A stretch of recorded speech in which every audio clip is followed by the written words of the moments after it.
does it cost? If I wanted to go from Teterboro, New Jersey to London, how much would that cost? If I want to bring my friends Melissa and Tyler. Yeah, so there's a lot of variables that go into it. The type of plane, the age of the plane, G5, and the routing, baby. of Let's course. go big. Yeah, we're looking 8,500 to 9,500 per hour for round trip pricing. So wait, do no, the math. hold on, Brad. Per hour, $9,000 per hour. Correct. And so we're looking at somewhere between 150 to 175,000 for the round trip. Correct. Have you ever sent planes with people in them, obviously? Have they been chartered to go to places like Africa where there might be a security threat? Have you been to any locations, in other words, where there would have to be a backup jet waiting in the wings, so to speak? Absolutely. So we're looking at actually two different questions. And I think a real critical analysis here is to unpack what is time and efficiency and schedule from what is safety. And so what a backup airplane is mostly used for is to provide redundancy in the event of a mechanical on that aircraft.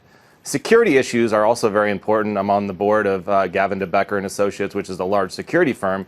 And security protocols don't necessarily require a backup airplane, but they do require various, redundancies, protocols that tend not to interfere with the aviation. So let's get to the bottom line here. I mean, there's a lot of harumphing about Mr. Immelt's use of a chase jet, whether it was owned by General Electric or one that he hired to have on site or nearby in case there was a security problem.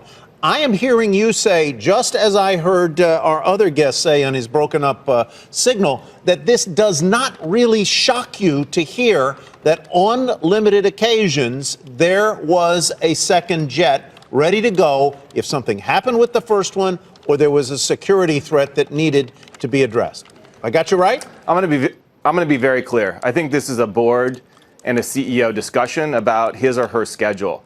And if there are events, whether they're a merger, an acquisition, a speech, a client meeting that requires no risk at all, then the prudent thing to do would be to have backup travel. And if you happen to be in a location where commercial travel either isn't available or is not deemed to be safe, per the guidelines of the board, then obviously the right thing to do would be to have backup options. Robert, sorry, go ahead. Please, Robert, I was thinking, listen, here's the thing. I understand what Brad is saying about security. I get that. Now, you could make the argument, could you not, that most CEOs are unrecognizable to the general public. Is it that big of a risk or a hardship? And I know what the boards say, you got to go private. For if God forbid the G5 has got a flat tire, that I'm going to have to hop on a United in first class. Is that that big of a security risk, for Pete's sakes? Well, Brian, it depends on the country. There are certain areas that are crucial.